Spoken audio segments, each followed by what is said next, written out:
Vas-y, Darman.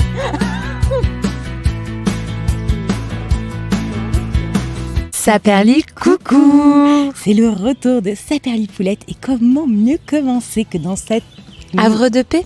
Havre de paix, en direct du domaine du Rayol. Nous sommes arrivés ce matin sur la route de Nice et grâce à l'artiste qu'on va rencontrer à Nice justement, Eve, eh bien, elle faisait une exposition dans ce lieu et donc on s'est arrêté en chemin pour aller la découvrir. C'est un domaine magnifique, idyllique même, là ça fait 1 heure et quelques qu'on se promène dans leur jardin de 7 hectares où en fait c'est un jardin paysager où ils ont voulu représenter plusieurs pays du monde et là on se dirige voir l'exposition de Eve. Ça y est, on est arrivé dans la salle d'exposition de Eve après avoir une vue magnifique sur la mer.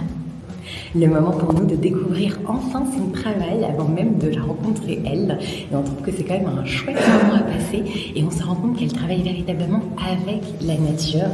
On vous parle tout droit du jardin de Eve, la Saperli artiste, première de la saison 2, avec qui on a passé toute la journée.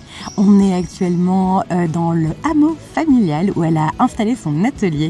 Un véritable endroit où il y en a partout pour les yeux avec toutes ces inspirations minérales, végétales. Il y en a de partout et on retrouve bien l'univers qu'on avait pu découvrir hier au domaine du Rayol. Un délicieux déjeuner sur sa terrasse. Nous avons passé l'après-midi à faire de la peinture végétale. Avec la terre du jardin dont on vous parle. Et comme la magie de Saperli Pépite fonctionne à chaque fois, on s'est aperçu que Eve était une véritable gourmande et qu'elle utilisait beaucoup l'odorat et le goût dans son travail de plasticienne. Est-ce que vous saviez qu'on pouvait distiller des pierres? Nous non. Nous, non. Et Eve nous l'a montré.